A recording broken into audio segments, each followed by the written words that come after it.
Hi అండి, నమస్తే. Welcome to our channel అమ్మ చేతి ప్రేమ. ఈరోజు మన ఛానల్లో పచ్చి మాగాయి చేసి చూపిస్తున్నాను. చాలా అంటే చాలా రుచిగా ఉంటుందండి. అలాగే చాలా సింపుల్గా కూడా చేసుకోవచ్చు. మాగాయిని రెండు రకాలుగా పట్టించండి. ఇలా పచ్చి మాగాయితో చేసుకోవచ్చు. ఇంకొక పద్ధతిలో అయితే ముక్కలు ఊరబెట్టి తర్వాత 3 రోజుల పాటు ఎండబెట్టి ఆ విధంగా కూడా పచ్చడి పట్టుకుంటారు. నేను చేసే ఈ మాగాయికి అయితే ఊరబెట్టే పని లేకుండా చాలా సింపుల్ గా చాలా అంటే చాలా టేస్టీగా తయారు చేసుకోవచ్చు. ఈ విధంగా ఒకసారి చేసి చూడండి. మొదటిసారి పచ్చడి పట్టే వాళ్ళు కూడా చాలా టేస్టీగా పడతారు. అంత చక్కగా కుదురుతుంది. నేను ఇక్కడ ఈ మాగాయికి 5 కాయలతో చేస్తున్నానండి.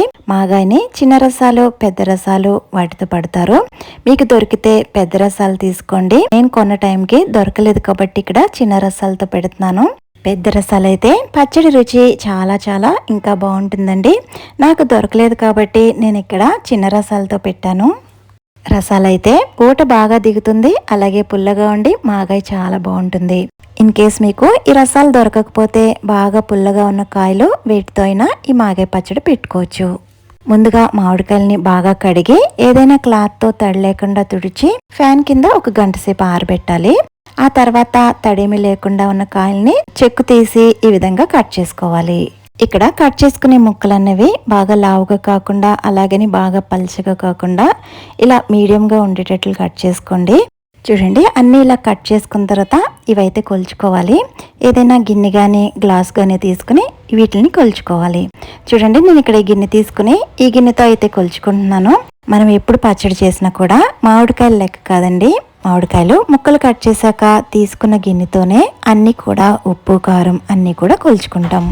ఈ గిన్నెతో నాకు 5 గిన్నెల వరకు ఈ మామిడికాయ ముక్కలు అయితే వచ్చాయి. ఎక్కువ ముక్కలుంటే ఇంకొంచెం పెద్ద గిన్నె తీసుకోండి. తక్కువ ముక్కలుంటే చిన్న గిన్నెతో సరిపోతాయి. ఇప్పుడైతే వీటిని 1 గంట సేపు ఎండలో ఎండబెట్టాలి. చూడండి, నేను ఇక్కడ ప్లేట్లో పరుస్తున్నాను. ముక్కల్ని ఒకదాని మీద ఒకటి వేసేయకుండా ఇక్కడ చూపిస్తున్నట్టు ఇలా పరుచుకుంటూ వేసుకుంటే ముక్కలు త్వరగా ఆరుతాయి. క్లాత్ మీద కాకుండా ఇలా ప్లేట్లో కానీ కవర్లో కానీ ఆరబెట్టుకోండి. క్లాత్ మీద అయితే వీటికి ఉన్న తడంతా కూడా క్లాత్ పీల్ చేసుకుని ముక్కలు పూర్తిగా ఎండిపోయినట్టు అయిపోతాయి. చూడండి, ముక్కలన్నీ కూడా ఎండలో 1 గంట సేపు ఎండితే సరిపోతుంది.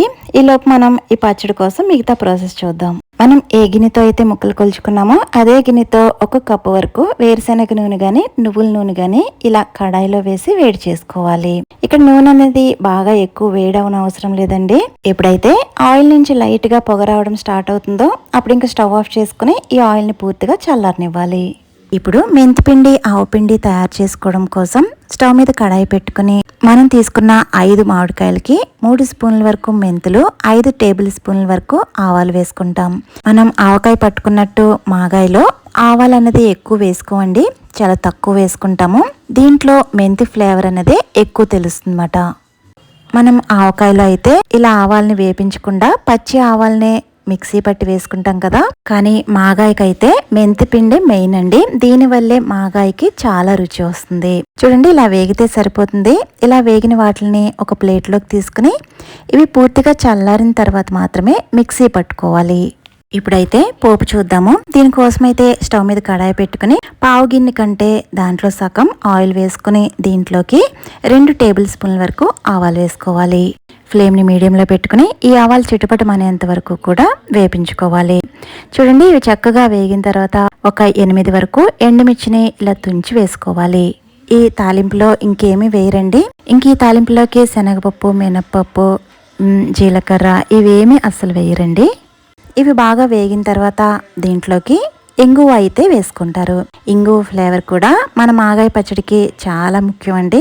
ఈ ఇంగువ ఫ్లేవర్తోనే మాగాయి పచ్చడి రుచి అంతా ఉంటుంది. ఇలా ఇంగువ వేసిన తర్వాత 1 నిమిషం పాటు దీన్ని వేపించి ఇప్పుడైతే దీన్ని స్టవ్ ఆఫ్ చేసేసి దీన్ని పూర్తిగా చల్లారనివ్వాలి. చూడండి, ఇక్కడ నేను ముక్కలు 1 గంట సేపు ఎండబెట్టాను. ముక్కలన్నవి అంతకంటే ఎక్కువసేపు ఎండబెట్టకూడదండి. మనం ఇంకా ఎక్కువసేపు ఎండబెడితే బాగా ఎండిపోయినట్టు అయిపోయి మనం వేసే ఉప్పు కారం అన్నది ముక్కలోకి సరిగ్గా దిగదండి. అప్పుడు పచ్చడి రుచి కూడా అంత బాగుండదు అన్నమాట. చూడండి, ఈ విధంగా ఆరితే సరిపోతుంది. ఇలా గంట సేపు ఆరబెట్టుకున్న ఈ ముక్కలను అయితే ఇప్పుడు మనం ఏ గిన్నెలో అయితే పచ్చడి కలుపుతామో ఆ గిన్నెలోకి మొత్తం ముక్కలన్నీ కూడా వేసుకోవాలి. నేను ఈ పచ్చడి కోసం అయితే ఇక్కడ చూపిస్తున్నట్టు 3 మ్యాంగో కారం అయితే వాడుతున్నాను. పచ్చడికి ఈ కారం అయితే సరిపోతుందండి. ఇన్ కేస్ మీ దగ్గర ఆడించుకున్న కారం ఉంటే అది కూడా వేసుకోవచ్చు. చూడండి, మనం ఏ కప్పుతో అయితే ముక్కలు కొలుచుకున్నామో అదే కప్పుతో 1 కప్పు వరకు కారం వేసుకోవాలి. ఇప్పుడు అదే కప్పుతో అరకప్పు వరకు సాల్ట్ అయితే వేసుకోవాలి. నా దగ్గర అయితే పింక్ సాల్టే ఉందండి, ఎందుకంటే మేము చాలా రోజుల నుంచి వైట్ సాల్ట్ని పూర్తిగా అవాయిడ్ చేసేసాము. ఇంకా ఈ పచ్చడిలో కూడా పింక్ సాల్టే యాడ్ చేశాను. ఇప్పుడు దీనిలోకి 1 స్పూన్ వరకు పసుపు, అలాగే మనం మిక్సీ పట్టుకున్న ఆవాలు, మెంతిపిండి వేసుకోవాలి. అలాగే 2 వెల్లుల్లిపాయలని ఇలా పొట్టి తీసి వేసుకోవాలి. ఇదంతా కూడా బాగా మిక్స్ అయ్యేటట్లు కలుపుకోవాలి. ఇక్కడ చేత్తో కాకుండా నేను గరిటెతో కలుపుతున్నాను. అదే మీరు ఎక్కువ క్వాంటిటీలో చేసుకుంటే కనుక చేత్తో కలుపుకోండి. మనం ముందుగా పోపు పెట్టుకున్నాం కదా, ఆ పోపు కూడా వేసి ఒకసారి అంతా కలిసేటట్టు కలుపుకోవాలి. ఇలా కలుపుకున్న తర్వాత మనం ముందుగా వేడి చేసి చల్లారి పెట్టుకున్న ఆయిల్ ఉంది కదా, ఆ ఆయిల్ని మనం కలుచుకున్న గిన్నెతోనే 1 గిన్నె వరకు వేసుకోవాలి. ఇక్కడ నేను 1 గిన్నె వరకు ఆయిల్ అయితే వేసాను. ఈ ఆయిల్ దీనికి సరిపోతుందండి. ఇన్ కేస్ మీకు ఆయిల్ తక్కువ అవుతుంది అనుకుంటే కనుక మనం తీసుకునే గిన్నెతోనే 1 అరగిన్నె వరకు వేడి చేసుకునే ఆయిల్ని అది చల్లారాక మళ్ళీ యాడ్ చేసుకోవచ్చు. ఈ పచ్చడిని అయితే 3 రోజుల పాటు ఊరబెట్టాలండి. అందువల్ల నేను ఇక్కడ ఈ పచ్చడిని ఒక గాజు గిన్నెలోకి అయితే ట్రాన్స్ఫర్ చేసేస్తున్నాను. మనకి ఇక్కడ పచ్చడిలో ఆయిల్ తక్కువగా ఉంది అనిపించినా కూడా 3 రోజులకి ఆయిల్ అనేది పైకి తేలుతూ చక్కగా ఊరుతుందండి. ఇప్పుడైతే దీని మీద మూత వేసి 3 రోజుల పాటు కదపకుండా ఒక చోట పెట్టేద్దాం.